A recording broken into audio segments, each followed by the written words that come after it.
Mesdames et messieurs et mesdemoiselles, ça, vraiment, les Otaniens ne s'attendaient pas. Le Kremlin vient de briser le rêve le plus absolu de M. Zelensky. Le rêve le plus absolu. Oui, des copains de M. Zelensky, tous ceux qui l'ont conseillé d'entrer en territoire russe, précisément dans la région de Kursk, avec pour objectif de capturer quelques territoires, quelques villages russes, afin de forcer M. Vladimir Poutine et l'administration russe à venir autour de la table de négociation. Bon, nous autres, nous nous sommes posé assez de questions là-dessus. Nous nous sommes dit, mais pourquoi ils sont si pressés d'aller en négociation? Pourquoi ils sont aujourd'hui tout chaud derrière M. Vladimir Poutine pour l'envoyer autour de la table? Pourquoi? Quelqu'un qui a pris un décret présidentiel, qui a interdit toute forme de négociation, quelqu'un qui a pris un décret présidentiel, qui a déclaré que le régime de Kremlin, c'est un régime de terror, quelqu'un dont les alliés qualifient M. Vladimir Poutine comme un terror. Est-ce que, en âme et conscience, peut-on parler de négociation avec ces gens? Est-ce que peut-on entamer alors des négociations avec des terreaux? Mais non. Quelqu'un dont les alliés ont traité la Russie comme une puissance de désordre mondial, comme une puissance de déstabilisation des États africains, il n'y a pas d'adjectif qualificatif, n'est-ce pas? Il n'y a pas d'étiquette qu'on n'a pas collée à cette Russie-là. Mais elle tient toujours, elle est debout. Et la porte-parole de la diplomatie russe anéantit aujourd'hui complètement les espoirs de M. Zelensky et de ses maîtres, notamment le Washington. Oui. Vous savez, il y a quelques jours, le Washington Post, ce média américain, a révélé quelque chose. Mais il s'avère que cette chose même est un gros mensonge monté de toutes pièces. Le Washington Post a déclaré, je cite, que Vladimir Poutine a reporté les négociations secrètes qui étaient en cours avec M. Zelensky. Et que l'intermédiaire de cette, n'est-ce pas, de ces pourparlers secrets, c'était le Qatar. Washington Post a emballé les médias français, les médias britanniques avec cette information. Ça a commencé à prendre de l'ampleur. Les gens se sont dit, mais comment? Eh bien, comment la Russie peut entamer des pourparlers secrets avec l'Ukraine, hein? Et celui qui est intermédiaire, ce sont des Qataris. Et écoutez bien, Washington Post va même plus loin dans son imagination pour dire que ces pourparlers étaient en quelque sorte la protection des sites énergétiques, tant bien sur le territoire russe, mais sur le territoire ukrainien. La porte-parole, Maria Zakharova, est sortie et a cassé les papeaux de Washington Post en les traitant de menteurs. La diplomate a dit quoi? Elle dit, je cite, « Il n'y a jamais eu, il n'y en aura pas, il n'y a jamais eu de tentative de pourparlers secrets, il n'y en aura pas. » Vous comprenez? Donc, ce que Washington Post a avancé, c'était un mensonge. Et ce que Washington Post est en train de préparer, c'est aussi un mensonge.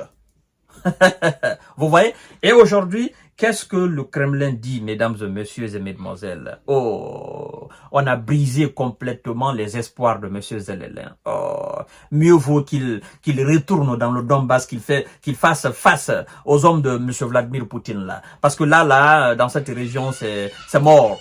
Mesdames et messieurs, c'est terminé. Le Kremlin dit, le palais présidentiel russe, oui, la chancellerie russe. Le Kremlin dit qu'il ne parlera pas avec l'Ukraine en raison de l'offensive dans la région russe de Kursk. La Russie ne parlera pas avec l'Ukraine après l'offensive d'une ampleur sans précédent, lancée par Kiev il y a près de 2 semaines dans la région frontalière russe de Kursk, a affirmé le Kremlin le lundi.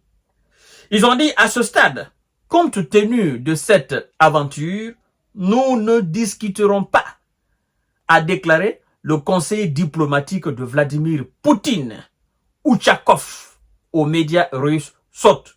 Pour l'instant, il serait tout à fait inapproprié d'entamer un processus de négociation, a-t-il ajouté. Le conseiller diplomatique de Vladimir Poutine, c'est lui qui sort et qui fait cette déclaration. Donc, c'est pas n'importe qui. Mesdames et messieurs, il s'agit de monsieur Louri Ouchakov.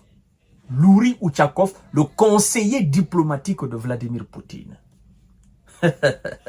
Si M. Zelensky dit, nous sommes en Russie pour forcer la main de Vladimir Poutine à venir autour de la table, ben écoutez, la Russie n'entre pas dans cette danse. Parce que vous savez, les Russes sont pas bêtes, ils sont très réfléchis et très intelligents, mesdames et messieurs. Vous savez, même si la Russie avait envie d'entamer des négociations afin, n'est-ce pas, qu'il y ait un cessez-le-feu dans le Donbass, même si la Russie avait envie d'écouter les médiateurs, qu'ils soient maintenant africains, qu'ils soient indiens, japonais ou chinois, je ne sais, la Russie ne peut pas. La raison, elle est simple. Si la Russie venait maintenant autour d'une quelconque table de négociation, ou si la Russie venait à participer à une conférence maintenant de paix sur l'Ukraine, qu'est-ce qui va se passer? Les Occidentaux vont dire, oh, nous avons eu Vladimir Poutine. Oui, voilà ce qu'il fallait faire depuis le début. Oh, pourquoi on n'a pas pensé à cela? Pourquoi? Voilà, c'est exactement ça. Il fallait qu'on entre sur le territoire russe. Il fallait qu'on amène une offensive sur le territoire russe. Et Vladimir Poutine a eu peur. Il est venu autour de la table. Ce serait donner des ailes à M. Zelensky. Ce serait donner des ailes à M. Biden. Ce serait donner des ailes à Emmanuel Macron, à Olaf Scholz et à tous ceux qui soutiennent l'Ukraine. Et donc, la Russie ne le fera pas. Elle va neutraliser d'abord tout ce qui est militaire de M. Zelensky, otanien, étranger, merceau sur son territoire. Elle va donner une réponse digne de nom à M. Zelensky et à son pays, et à ses alliés occidentaux, supplétifs occidentaux. Et puis, après maintenant cette réponse digne, certainement, elle va essayer d'écouter les médiateurs de gauche à droite. Mais en tant que ces gars sont sur le territoire russe, la Russie ne parlera jamais de négociation. Jamais de négociation. La règle est tout simple. C'est ce que les Occidentaux attendent. Que maintenant, la Russie accepte de négocier. Mais eux, ils ne sont pas bêtes. Ce sont des stratèges fins. Je vais vous donner quelque chose de très important. Vous savez, à partir du moment où M. Biden déclare que M. Poutine est un terreau et que son régime, c'est un régime terreau, à partir du moment où la Grande-Bretagne reconnaît que le régime russe est un régime terreau, vous savez qu'il y a une loi aux États-Unis et en Grande-Bretagne, dans le cadre des terreaux, dans la lutte contre les terreaux, il y a une loi dans ces pays qui dit que l'Amérique ne négociera jamais avec les terreaux. L'Amérique battra les terreaux où qu'ils soient. La Grande-Bretagne est la même chose. Donc ces nations occidentales ne négocient pas avec les terreaux. Il y a une loi dans la plupart des pays occidentaux. Et donc, on se dit, mais vous voulez faire exception? Vous reconnaissez que M. Poutine est un terreau. Vous dites que son régime est un régime terreau. Alors, vous voulez même faire exception à votre propre règle? Vous voulez même violer votre propre loi que vous-même vous avez votée? Ou bien, M. Poutine, c'est un grand terreau. Parce qu'il y a des petits terreaux, il y a des moyens terreaux, et puis il y a les grands terreaux. Ah, si lui, il est un grand terreau, et que vous devez négocier avec lui, c'est que c'est compliqué, hein. Sincèrement, vous ridiculiserez encore davantage face à lui.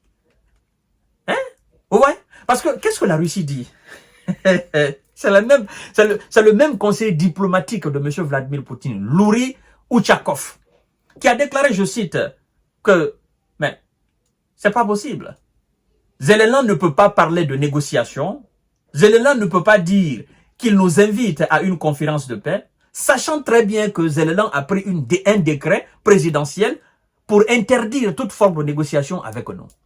Alors, si Zelensky est sérieux, qu'il veut vraiment négocier avec nous, dites à Zelensky de prendre un contre-décret, c'est-à-dire un décret contre son propre décret présidentiel, qu'il annule son propre décret présidentiel, c'est-à-dire la Russie, à travers cette déclaration, la Russie veut que Zelensky ravale ses propres crachats. Tu as dit que tu ne vas pas négocier avec nous, tu as pris un décret. Prends aussi un contre-décret contre ton propre décret, tu annules ton propre décret devant ton pays et devant le monde entier. Et puis on saura maintenant que tu n'es pas sérieux, que tu n'es pas un chef digne de nom, que tu ne mérites pas d'être à la tête de cet État-là. On saura maintenant que oui, c'est la force. Tu obéis à la force. Et c'est ce qu'on est en train d'assister. Tous les Occidentaux qui vont s'asseoir autour de la table avec Vladimir Poutine auront cédé face à lui. Tous, je dis bien tous, sans exception, auront cédé face à lui. Tous les Occidentaux leur ont donné la victoire s'ils s'asseyent autour de la table. Leur motif, leur objectif, c'est de le mettre à genoux. On met un terreau à genoux. On anéantit un terreau. On ne négocie pas un terreau. Or, pour vous, Poutine est un terreau. Donc, anéantissez-le. Voilà. Mais lui, il dit qu'il ne négocie pas avec vous. Point barre. Mesdames et messieurs, l'espoir est perdu. C'est perdu. Monsieur Zelensky, il ne sait plus qu'est-ce qu'il va faire. À tout à l'heure pour notre série d'informations et de décortiquage. Merci beaucoup.